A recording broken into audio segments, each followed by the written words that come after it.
the tea leaves, I'm finding many of people that I might have with the info. It's a question about this is fair, but unless we're throw our hands, we have to find everybody.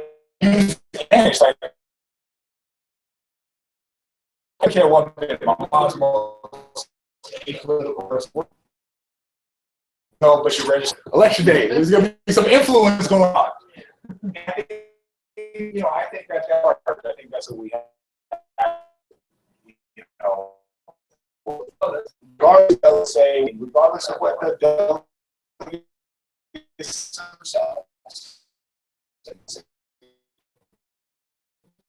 I have big thing, is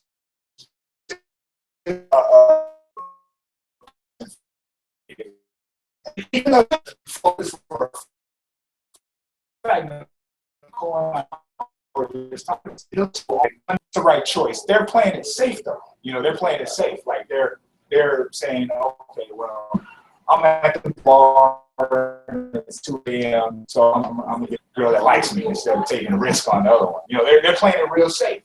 And they understand that on the issues, he's the right person. But it's a question of electability. Or ability follows people actually turning out. We tell that story about electability.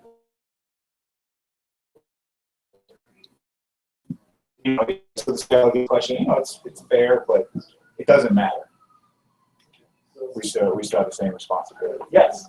Just to add to the superdelegate issue, I feel like that the major media is really pushing that point more than anything else. And that Hillary has most of the superdelegates.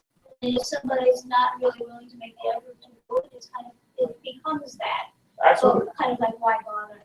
And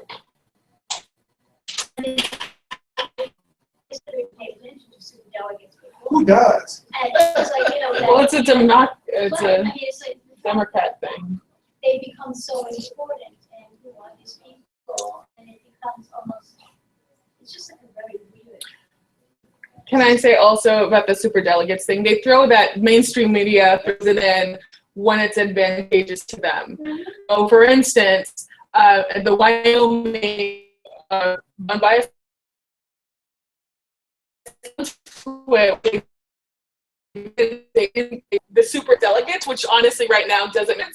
They put it into the final thing that basically said Hillary had 11, and but that's the reason why. Why did that? Like their issue, yeah. So giant people, but if this delegates this like picture is why it's like putting it offset because like it shows Hillary was 11 and it was like but he was going on, but they did that on purpose by inserting them when they don't need to be inserted. So they're like using. But it is still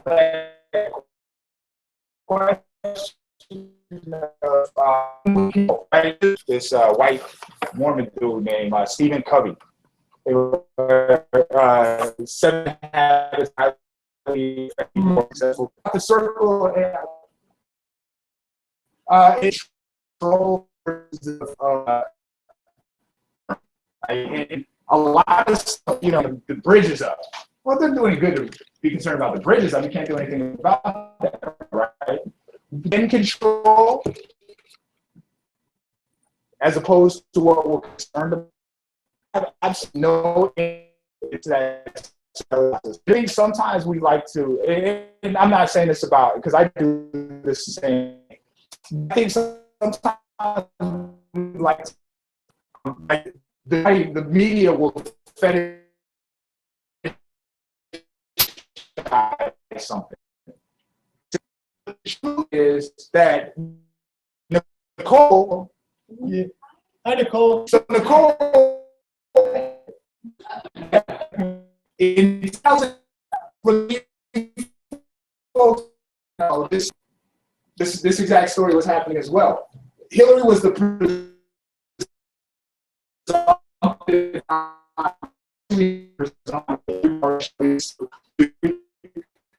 and it told the first Native woman that was Obama. She was literally the first Native woman that Obama hired. She was on the campaign when Obama didn't have a chance. And there was a long time, right, Nicole, when Obama didn't have a chance. There was a very long period of time when Obama did not have a chance. He later joined, and he still didn't have a chance. I came off job and went to work in Montana.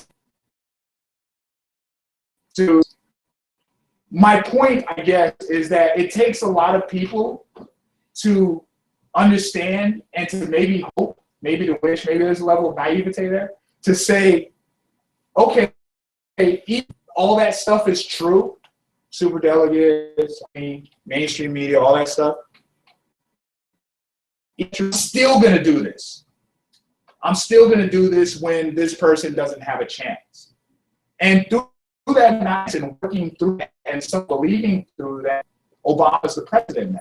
Now people can feel how they with his presidency. But that moment to under the power of a whole bunch of young folks and a whole bunch of old folks and a whole bunch of people of different colors to be able to say that this very, very wealthy, this very, very well-connected white woman is the power of all working together was enough to overcome that. And I think that that's a powerful lesson because we were having this exact conversation 8 years ago. I promise you, 100%, exact same conversation. In fact, in New York State, Hillary beat Obama, right? In the primary. That's a matter of historical. So right now, Bernie being within 10 points right now in the polls. It's closer. Yeah, it's closer, but that's fine though, even if it's 10 points, because then it's a matter of turnout. Remember? I'm saying it's closer than Hillary. No, way closer. Yeah. Way closer. Obama got whooped. And it is closer in instances. It's a matter of turnout. That's people that they've called and said, okay, what you gonna do? Well, if I vote, this is how I'm gonna vote.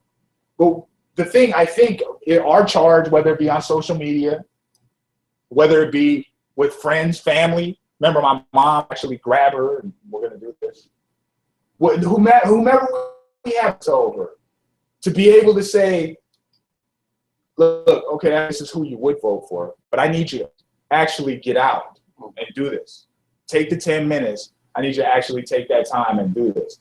And that's the only way that these things really happen. How's it going? These things really, really happen is by actually turning people out. I have a suspicion. I don't know this for a fact, but it has turnout. It has been. That's good. That helps because that means the people who do turn out become that much more people. So back to the superdelegate thing. One person. Well, he said everybody who actually does vote, that vote has more weight than if everybody voted because there's so many people. And so we have that voice. We have that ability to do that despite whatever the superdelegate, all that stuff. We can't control that stuff. We just can't do anything about it. We have to be willing to take the structure as it is, hopefully change it in the future because it sucks. But for right now, to really, okay, we're gonna try to make something meaningful out of what we have right now. And I think we do have that opportunity because it's closer than it was in 2008. But Obama also didn't have a chance. Does that make sense? Yeah, we're kind of just, everybody just walked in, greetings, hi. We're kind of just freewheeling it. It's nice. Yeah. I told you that. It was 5 degrees in Seattle. Down in DC, it was windy. It was nice outside now. Yeah. But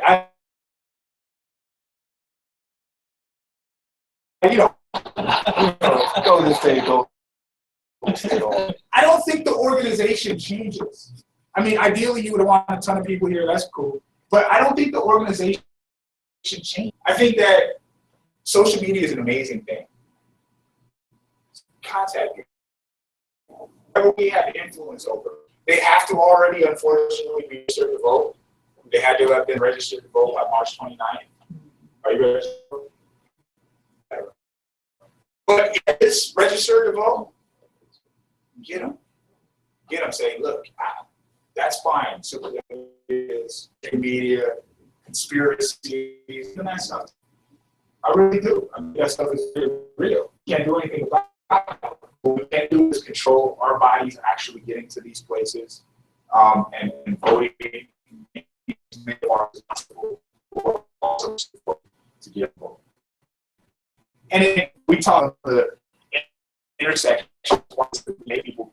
For those who have been paying attention, Bernie has an incredible response. It's been absolutely. And that necessarily is interesting because there's always a disconnect.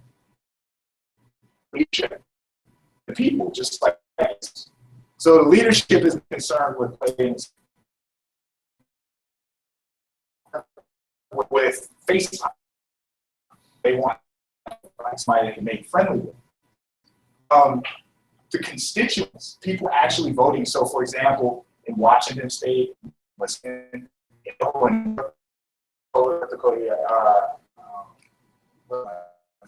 there was some things where it's like, I need, like, that's crazy. People like, who are you? You're not part of the family. They 8,000, right? I mean, even. So the overwhelmingly, despite whatever the leadership, sometimes they get involved. And I think, we did a series of interviews today.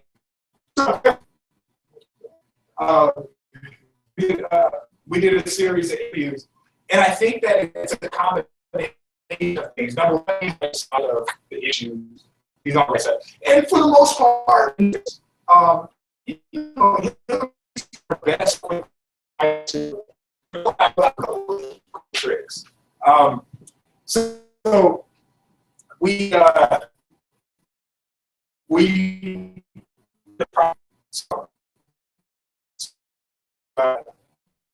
the outreach native for Bernie. And he looked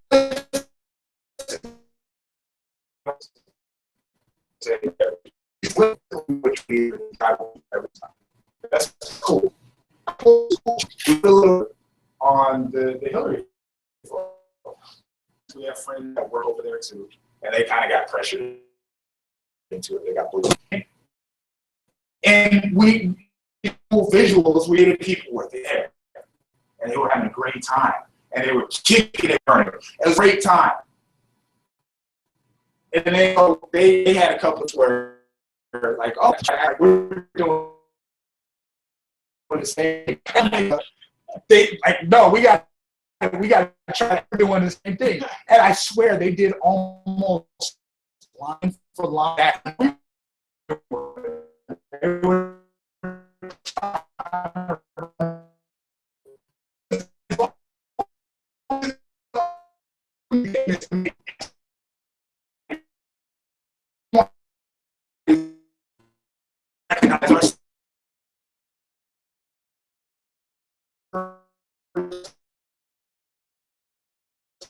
Nation of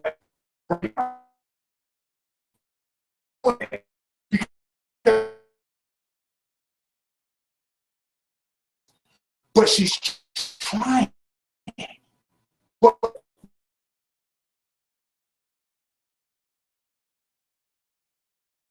Going back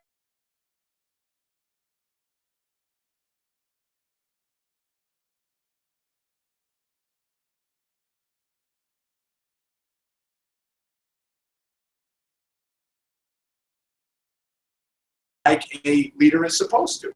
This is nation to nation. Right. He's always been on the right side. And so the reason why Native people responded. But I think that it's something much deeper, though, honestly. And based upon what I've seen, and Nicole might see something different, maybe you folks might see something different. But I think it's just on humanity. On basic humanity level, people see that this is a good dude. Just like, even though I have my critiques about the Obama administration, Obama's a good human being. And that's one of the reasons why Native people are that close is because, yeah, you're a spiritual guy, and you're trying to find the right answer. And he's had the best relationship of any Native, with Native people, any president of the United States ever. That's side of that. People's like, okay, you're trying. You weren't raised around Native people. Just like Bernie wasn't raised around Native people. You were never Native, but you're trying to learn the right things.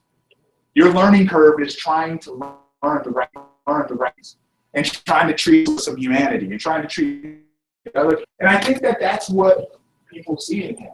You know, what Native people see in him. And that's the reason why you have those 98% Native people. Why I have every day, maybe my son, my niece said he was Bernie. They know Bernie for some reason, just like they knew Obama.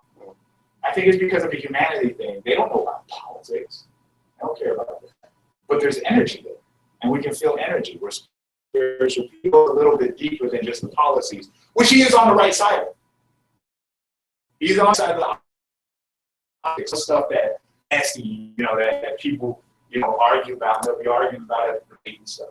But outside of that, I think there's a spiritual component that the white Jewish man just genuinely wants to know that they want something that's the right thing. That's what how's everybody doing? Good. Good. Yeah, so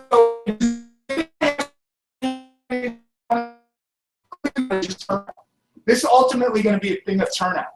You know, this, right, to reiterate, the numbers right now are closer than Obama was in 2008. That's fact. Obama lost New York in 2008 by him. Number two, we're in exactly the same position. We had a conversation about superdelegates and mainstream media. All those are fair questions. But the point is that Bernie sits in almost exactly the same spot as Obama sat in 2008. We were losing. We decided to get involved, Nicole and I, on a full-time basis when it looked like a chance. Like, okay, we're gonna go here, we're gonna be this actor. Now after a little while, oh my God, we can't. The actual race, so back to the super, what they do is they're not loyal at all.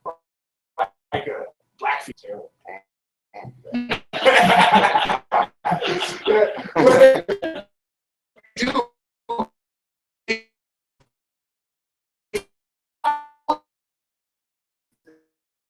it was the exact same situation.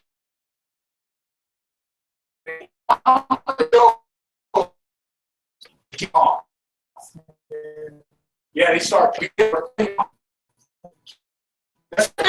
They just want a sure thing. That's their only interest. And so as we continue to apply heat, or assuming if we continue to apply heat, we do that. That's our responsibility. If we apply heat and it continues on, there was somebody who just switched this week, right? There was somebody who flipped this week in Wisconsin. As that's what happened. That's the way this process goes. Although we can't control it, although not the most important, it's having some importance. But the only way that happens is if we go get our friends, our social media, and say, I need you to come out. No, I understand. You gotta go to wherever. You gotta watch all my children. Yeah, it doesn't matter. But I need you to come out just as a favor for me. like I mean, anything at all possible to get you right to a turnout game. The smaller that margin gets, the more it's a turnout game. At 20 points, it doesn't matter. You turn out, but now it's 10 points. 10 points can be made up. Look, you know, there's a rainstorm. Well, there's 8 points right there. So we just have to.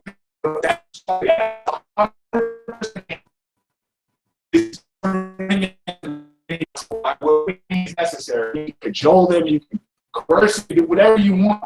But we just have to get people, our loved ones, our family, our friends, so many to get involved. That's the way we're going to have. Does anybody have any questions? Comments? Yes. So, talking about like Obama and talking about Sanders. Yes. You know, I feel like, yeah, but you know, like if you are just saying,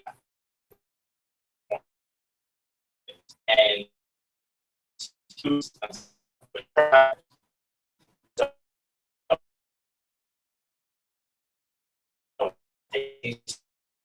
so, well, the program we've been that's the thing actually that he's been most clear on. He's been absolutely crystal clear on his intention to honor treaties. You know, I think that this is a component. They, as a Jewish man, understands that there's a historical wrong that happened and still happened. But I'm thinking that's the way. But he's been very clear on the record that this is, look, every single treaty, as a matter of historical fact, has been broken. Every single treaty, and no, we got to fix that. We got to finish. Started that. So have not been ever in regards to tribes. And I don't know if he's going to be able to create that wheel. That wheel, though, one thing that Obama didn't do, speaking specific to treaty.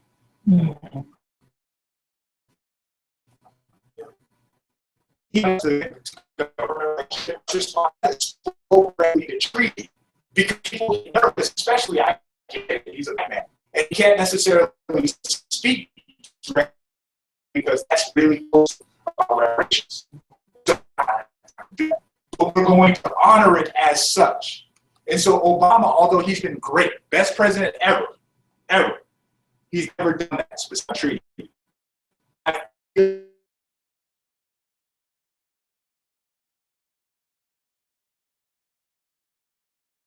And creating opportunities that he's about just benefit everybody. I mean, we treat everybody right. Of course, Native people are going to be beneficiaries. As a matter of empirical fact, people drop out of high school at the highest rate, 67% graduation rate.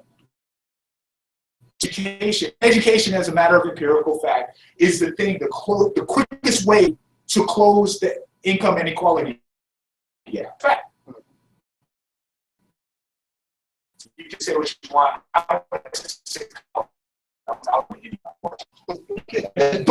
But I made more money as a graduate, even if it's 6 colleges later, I did previous my opportunities before that. Being education free, yeah, that's free again.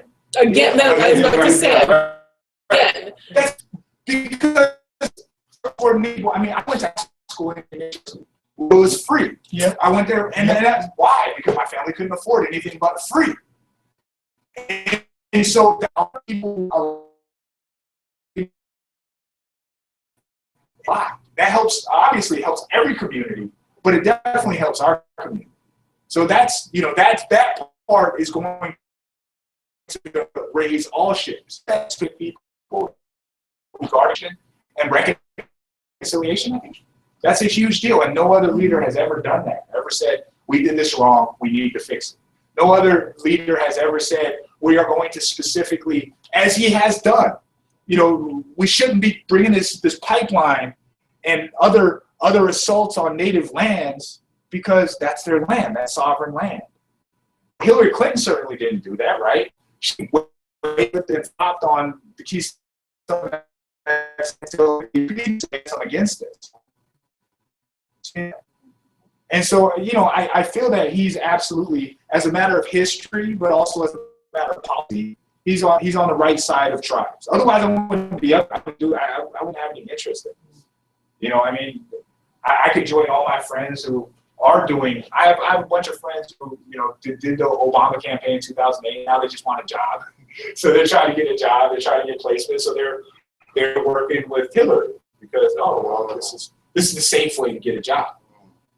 But it's not the right way, right? And so I think that you know, in regards to Native people, absolutely, and it also has importantly, very like Obama in this regard. Obama's a biracial dude from Hawaii, right? Went to Harvard, lived in Chicago. Was at all of those places. Natives. There's no natives. But Why? Huh? Said Hawaii, but I don't know how much. No, yeah, but it's not the same. Not the same relationship. Right. But when he got out, curious and wanted to do the right thing. Very similarly, he's from Vermont. He hasn't had a lot of exposure to tribes. Brooklyn. Right, Brooklyn. Yeah. but he has the same. He has the same. He left before the community house was here. I just want to tell you one thing. One of the first things I wrote in January, Sam was first hired in 2008. January. We arranged in Montana. We arranged a clutch of tribal leaders to know the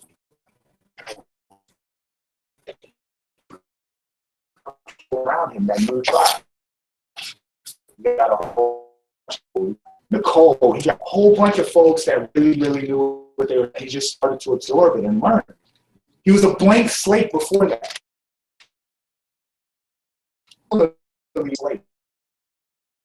He handles himself.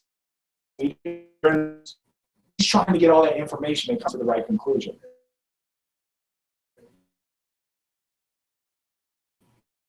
And I find the right answers. Which is really it. I don't think he understands it. He obviously recognizes there's Native people who live in cities. Yeah. But Obama never made an intentional sort of effort to speak to that. And that is.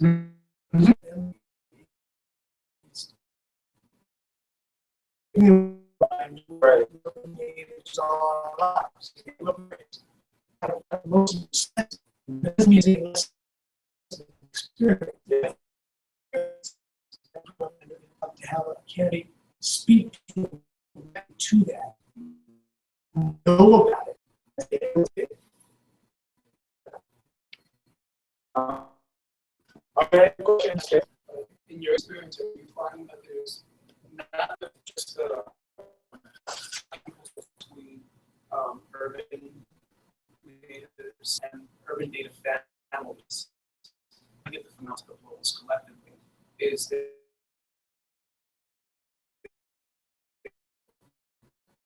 and the ability to get folks to come out? I think it's, first of all, it's much easier to quantify stations that, for example, where I'm from, it's 98% Blackfeet. So anybody that comes, less, you know, like, okay, he got a new white girlfriend or whatever for this month, you know, like that. Other than that, you can be pretty certain that it's a Blackfeet person, and it's easy to quantify. Moreover,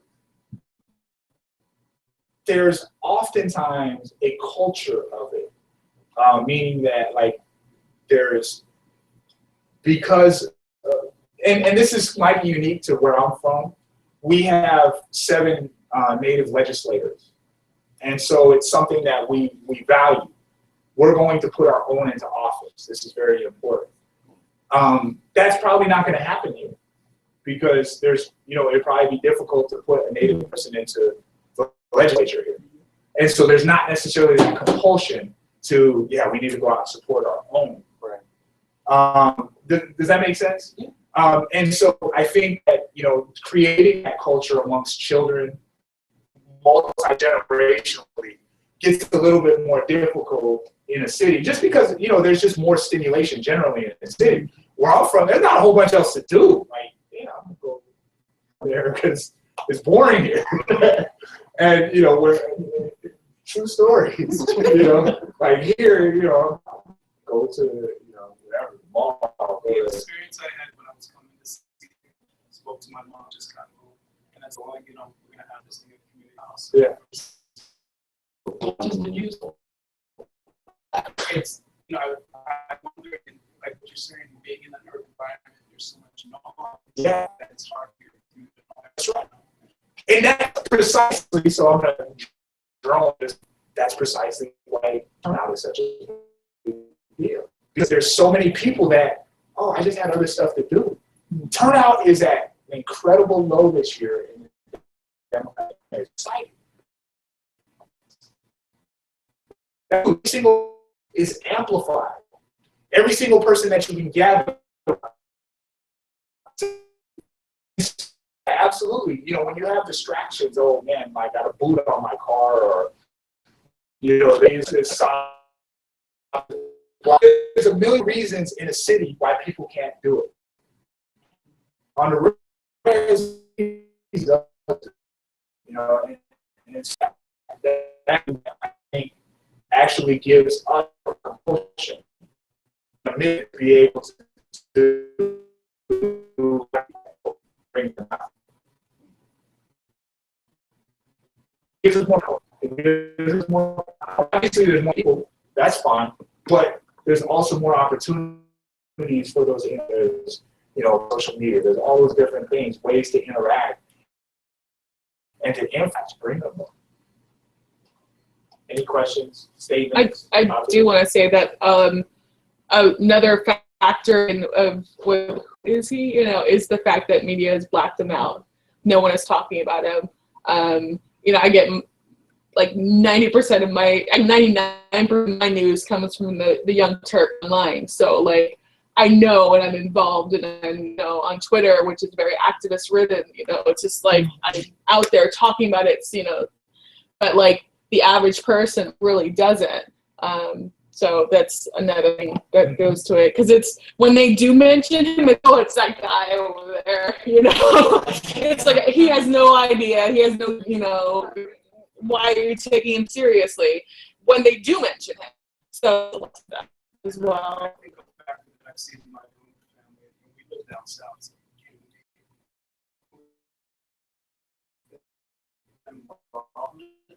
to massive consumption, and it is, they and of course that's anything broadcasting, TV, and you'd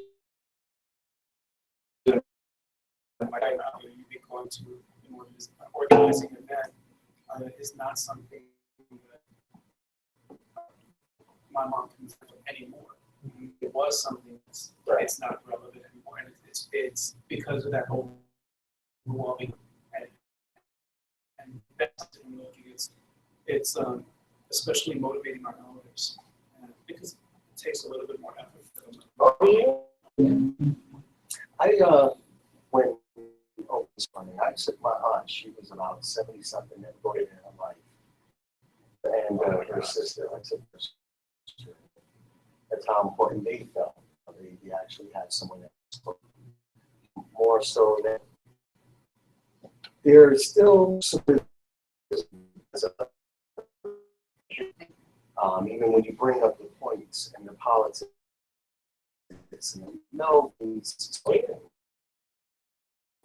so they don't get to filter and hear that. Right. I was about to say it's like a branding name. Her name is out there. And know exactly what she did good or bad or whatever, but you remember her from back in the day. Yeah. So it's like, I'm for her. And you still know her politics. Yeah. You know, I go back to that. Well, what do you remember from her time here? Yes. So, movie called The State Wars General with Eddie Murphy. You see that? Yeah. Perfect. And that's exactly what it is, you know, and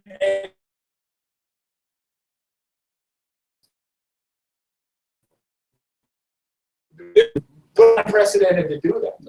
You know, it's completely within the realm of, we've seen it real more and more. The reason why Donald Trump or even a Bernie Sanders, with all of those institutions, all of those structures that do take away power from regular people, are getting, and you know, those questions are coming up. So this whole time, people took for granted. Now are starting to question. That's powerful. That's part of the whole movement. Is, you know, that it's not just about this primary. The primary is important, but it's also about just rethinking a lot of these assumptions, and that's the reason why I think amongst young folk, and I think that's, you know, related to this fundamental question. Why are we doing this? Why is the superdelegate thing here? Why is the electoral college? I can lose the popular vote but still win. That doesn't make any sense. And I think the young folks are starting to be emboldened to ask those questions that previous generations took for granted, or there was no Google, didn't really know about. Any other questions? I know folks got to leave. I know it's a work night. I appreciate so much you folks coming out and spending some time. What do you tell indigenous people? I encounter many who are like pro-Trump. Really? Really? Dude. Really? Yes. Yes. You know, honestly, You're the first person. I've heard if it's Clinton, I'm voting Trump, but I've never heard like Trump. Pro-Trump. I got into a discussion with one of the Lumbee dudes in my motorcycle. yeah, but they're special though. No, I mean, they're just the South though. But there are, bro. Tell me. No, it's not even that though. Like, it's careful what you say. No. I can back up anything. No, here's the thing. What do you like aside from? Understood. Tell me what would you say? Well, first of all, like, you know what's interesting. The reason why I say that about Lumbees is it's just No, it wasn't. No, I understand. I understand. But I'm saying, hold on. Too, so. I'm not coming at you, but it's Chris. You know Chris Jones. Yeah. Ron is. That's not all of right. No, but if you look, No, he listen. If you people like pro-Trump, yeah, but he's not. he's in a club, which yeah, it's crazy. The whole documentation of the fundamentals of the book are based on like everything against Trump. Yeah. So that's my thing to him. I was like, bro, like, how do you join this club and then you're pro-Trump? So because he's well, number one. Okay, I'm gonna give you two things, real quick. Number one, the reason why I'm gonna pick on Lumbee brothers and sisters is the same reason to pick on Oklahoma natives from Oklahoma. Like, they're still a product of their environment, and that's Bible Belt region. You get a lot of very conservative natives in those areas. I was surprised when I went to Oklahoma for the first time. Oh my gosh, you actually believe this? It was crazy to me. But you're starting. I'm sure there's some. I don't know. But, no. But I'm saying that just the conservative viewpoints, like, actually believe you're a product of your environment. So I think that's very geographically specific. I can't prove that, but I know based upon the interactions that Native people have had, empirically, we vote Democrat even at higher percentages than Black folks. That's fact. And so I think that I remember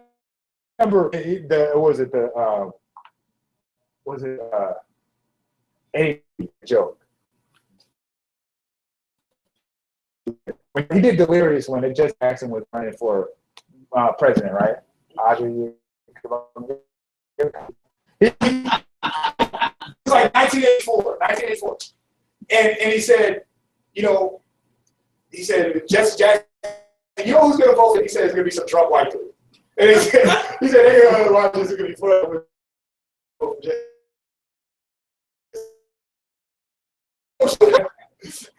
And I think that Trump had that sort of appeal. Like at first people were like, oh, this is funny. And then people started like, oh, this is a little bit serious.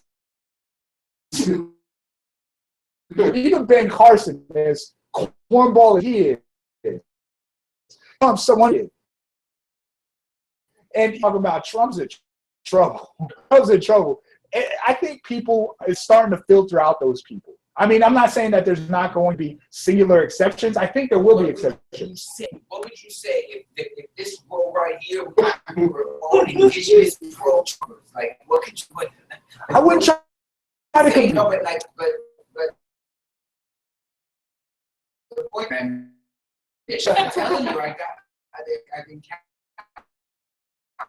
like indigenous people. I think they'll be that they're not from New York. Trump anti-casino. Yeah. I remember 20-something years ago, John Ruggiero took us when he was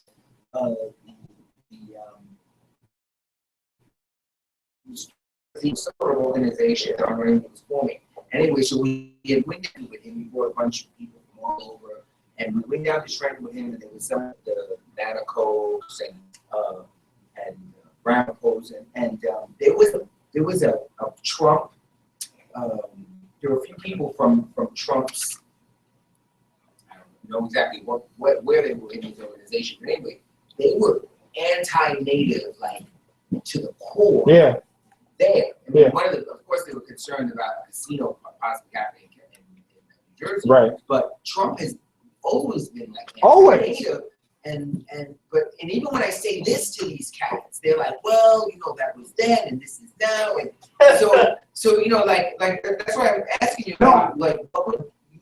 I mean, okay, so I'm gonna answer that in several ways. Number one, I mean, I'm not sure what they're working with. Like as far as intellectually, I'm not trying to insult, you guys' admission standards to your motorcycle club or anything like that.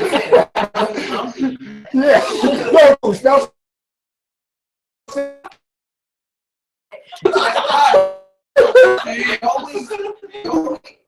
Actually, the pro-Trump and wealthy, own their own homes, so it's easy. In 2000 and 2004, George Bush won, I think it was 7% of the black vote. He won the black vote. I mean, they're voting against their own interests.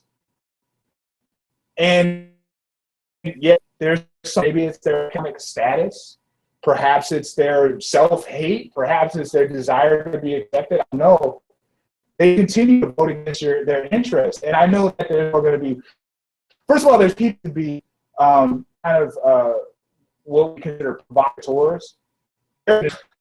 Everybody else is doing, trying to find the opposite,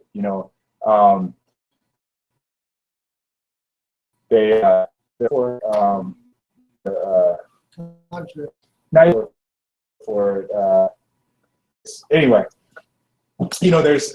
they're just trying to be, and I do that a lot, right? But I won't do it with voting. But I mean, so there's just that, and I mean, I don't know if it honestly was folks, especially if it was like something arguably like John McCain in 2008. At one time, John McCain was actually a decent candidate for Native people.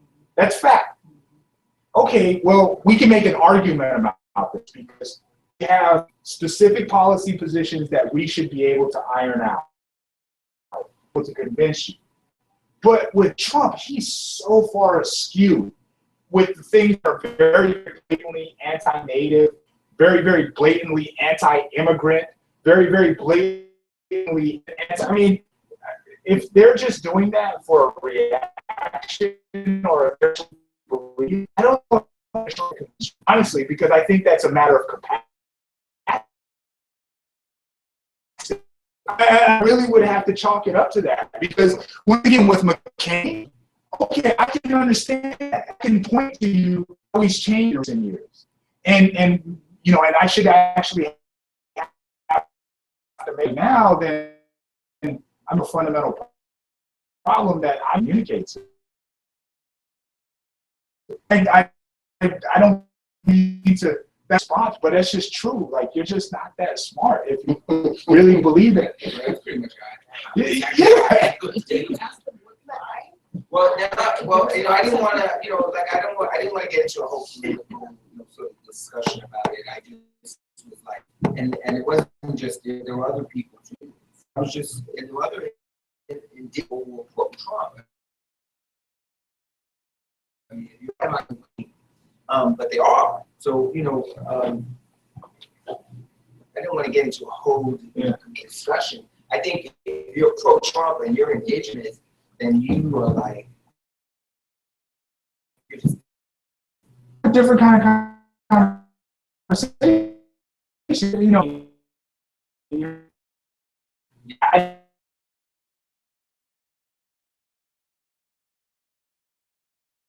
It's about water, whether it's about child raising, father. I can't talk to you about any of those things, because all those things are implicated necessarily by that decision.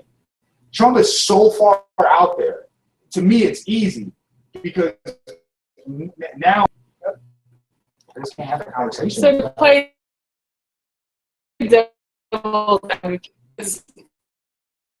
when people support Trump and are not,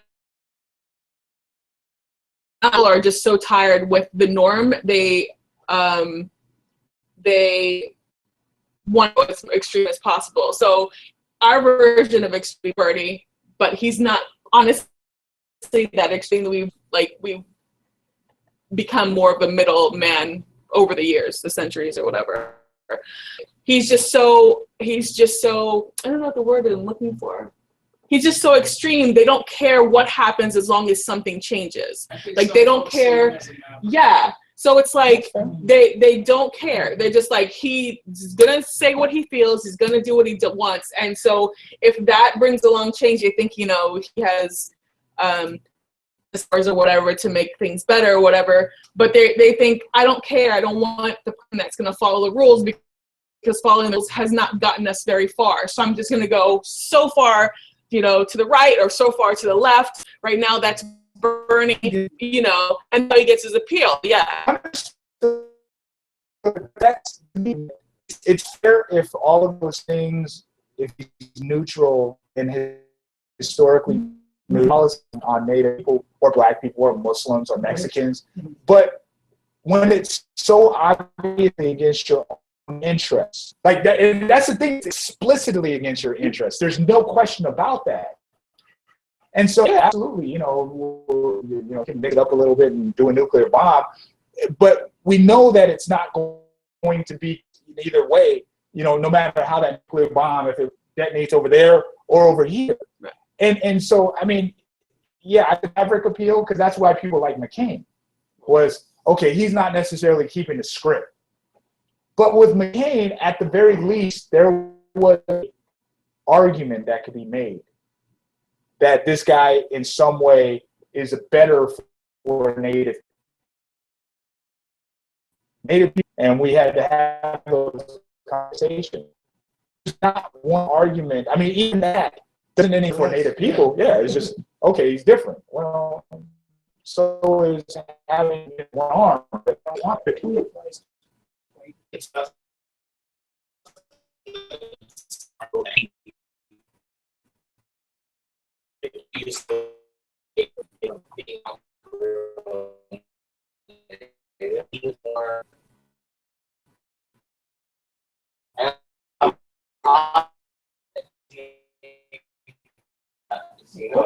but to stop a whole of people from practicing their religious rights that is their those you're the government saying that we're not going to hold you in life, you know. Being able to, you know, those are the things that this guy tribe of people from getting recognition because of money. Like, I mean, I can't speak for them, but I'd rather sign something that says I'm not going to open up a casino and have all my tribal members be able to do hunting and be able to hold eagle feathers and practice their, like, these are just things that non-natives don't see, and even a lot of natives don't see, because they, you know, it's all about pot. It's all about, if these people are in our state or whatever, the other tribe, that means our pot's getting smaller. You know, that's would be my argument, is that this guy obviously had no concern for Native Americans, because he would hold back a whole tribe that is the first, really comes from the first people that all the things you have are on, you know, like Manhattan, Lenape, you know, it's casinos, Lenape, like, you know, a lot of the tribes that are there, a big part of their population or whatever have come from Lenape a couple of years ago, but still happen, you know, and it's just, you would stop a whole tribe of people from getting recognition so that way they can better their own people and bring back traditions that, you know, colonization has stripped from them. It's insane. That's what I would argue. It's like, how can you justify that? How can you just somebody that would justify somebody who's obviously made statements that would hurt your fellow Native brothers and sisters? I mean, to me, that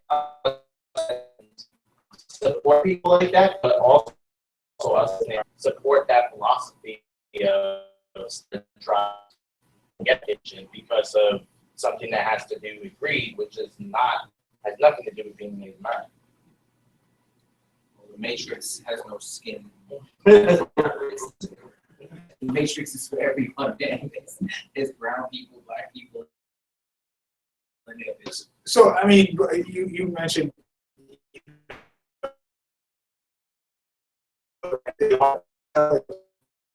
but obviously votes against their self-interest and just anything against their self-interest. I mean, it's like a family that I kind of know. I know what's going to happen. My most intelligent on this planet. Those same folks are probably not. But that doesn't make you as a whole, you know, less intelligent. It means that on that topic, just. I mean,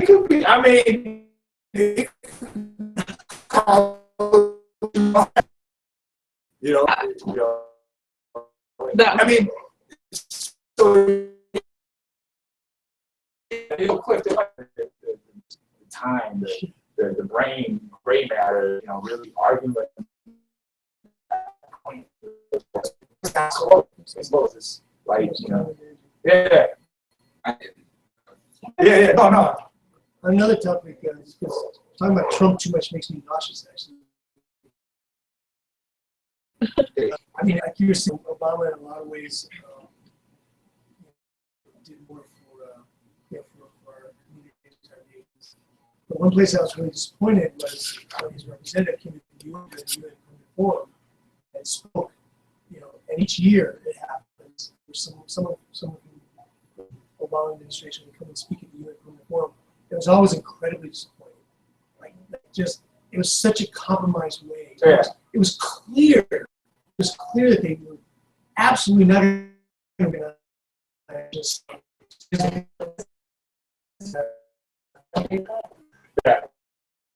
Yeah. You're right. Yeah, well, but absolutely. So that leads to the question of the. Right. It would be different with her. So it's the recognition of the importance of treaties. Yeah. That's the only guidance. I mean, so it's speculation. It's conjecture. I can't say for sure. It's not something he's public position on. That's what do you think? Yeah, I think if I'm looking at the thought process, it's something that he's spoken explicitly to regarding treaties, instruments. I think things like the rights of indigenous people. Which will has to vote on. Yeah, no, exactly.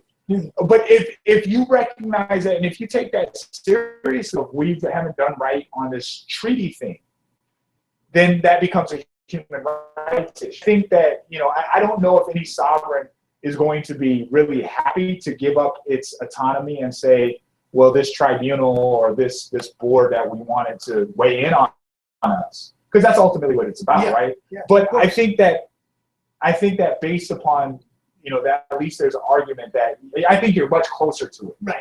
And I think you're much closer to the language of of apology, right? Of how do we recognize the situation, the structural imbalances that happen as a result of this. Right. Which a lot of people would consider that to be reparations, and that's fine. Specifically, that he wasn't going to do that in regards to Black folks, or he wouldn't. But it's a different relationship because it's based upon treaty, right? It's based upon treaty, and so understand that there's I personally would be in favor of reparations for Black folks. I think it's a different argument for Native people because of that legal document. I agree. I think there's I think it will change, and I know that there'll still be some disagreement. Yes, of course, as a politician. But under Hillary and Obama, it was extraordinarily disappointing to hear what they would say.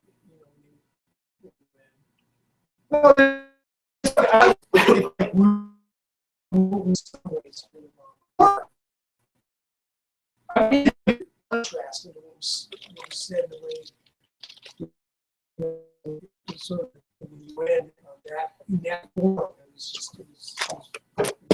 What? And also there, around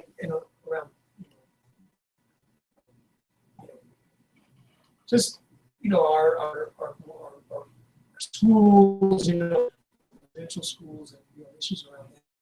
And I'll address that as well. So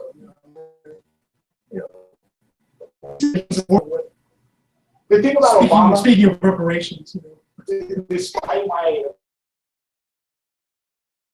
Native people, the things that he did do, that maybe he made a priority for Native people, were very assimilationist. Mm-hmm. Everything that he did. So if you talk about the violence against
Nobody's going to the so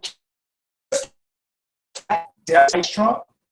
I think you could probably run what's the big kid on the Porzingis? You could probably run pretty much anybody with no name recognizability, and Trump's not going to win that. But outside of that, I think that the likability and electability politics are dangerous. Once again, I reiterate, at this time in 2008, we were in exactly the same position. Yeah. We were unelectable. Obama wasn't going to win. Now his numbers are historic levels of likability. He's approaching Ronald Reagan. White people love Ronald Reagan. But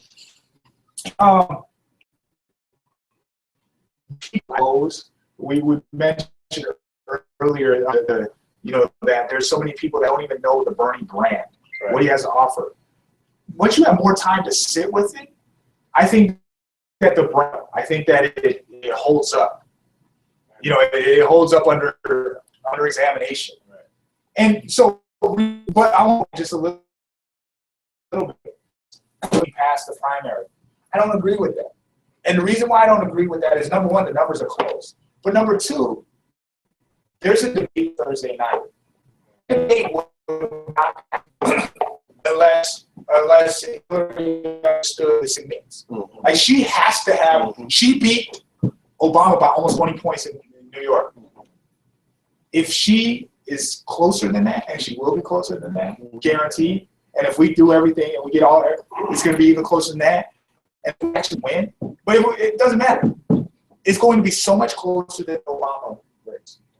2008.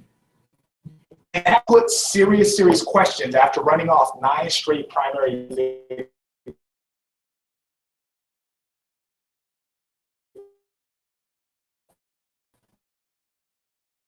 was around for 30 years. Why aren't people liking you? And so I think the question is actually flipped over. What is it? I mean, I'm not completely sold on Hillary, because her numbers.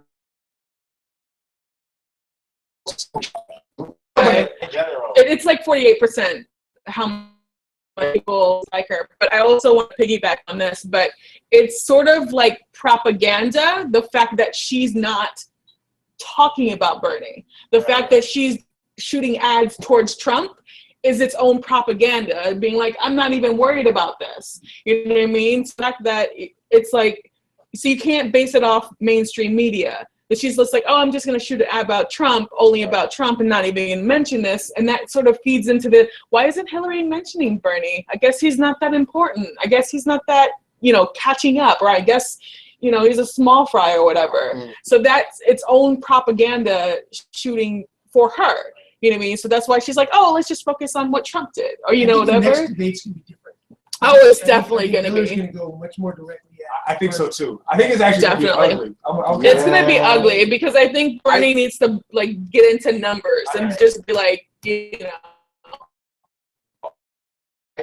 Well, I pro Bernie definitely wait, especially the candidates that we have.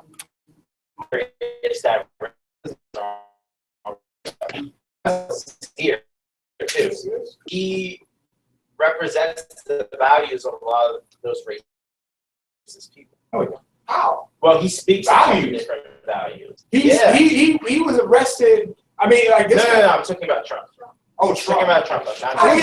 That's a dying breed. They tried that in 2000. They're not gonna. Yeah. They're not enough. You ever watch the cartoon The Cruise? Anybody? I'm gonna end with this stuff.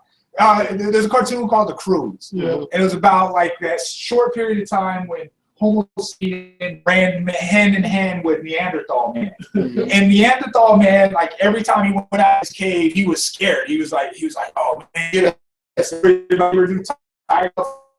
like, and Homo sapien was like, no, let's figure out a trap. We're gonna wrap him up. We're gonna tie him up and stuff like that. He was figuring out stuff, technology, and that's what these guys are, man. They're Neanderthal man. They're a dying breed. They understand. They literally know that their days are limited. Yep. They know that within a few years, Latinos will be the biggest population group in the United States. That minority people would not be minorities within the United States. The privilege I've had for 300 years is going away. I'll have to be like everybody else. They're running from that. And that's a very small group. Why? How do we know? Because we see that it's a surprise when instances, this is, of course, there's clandestine, nasty, little passive-aggressive stuff. But overt racism is usually older folks. Stuff is the younger people. It's like the right, but yeah, it's not the in your face. Which is anonymous, so right, you can get away with saying it. These little threads. Yeah. So toxic. But they're dying out. That racism, I'm not a manifestation of it. Is it going to pop up? Because I believe it will. Because I think the way to fight each other. I think that's going quick. And we see it even within his own party, right? They're trying to find a way to get rid of Donald Trump right now as we speak. Their party just wants him to go away. Ted Cruz, as funny looking as he is, and as terrible as he is, like they would rather deal with Ted Cruz, who shut down the whole government, including other Republicans, instead of Donald Trump. He's just worse than Trump. Oh no, yeah, he's smarter, so that's a little bit scary. Yeah, he's devious. Yeah. But I think we're gonna end. I thank you folks so much. Please stay in contact. Beverly, we gotta get everybody. Does anyone have debate tickets? But we got to get everybody by any means necessary. Friends, family members, social media contacts. That's a good question. Debate tickets for the community. I don't know anything about the debate. Nicole. Yeah, Nicole. Ask Nicole. Debate tickets. None. They don't want us Indians up there. I mean, Bernie's not here. Come on. Gotta have a contingent. That's a fair question. You gotta have a contingent. It's all in fairness. Otherwise, what we Native folks there. We all have been struggling with because there's a separation between the national campaign and the state campaign. Those, unfortunately, are controlled by the state campaign. Nicole has shown so much love. I know that it's not.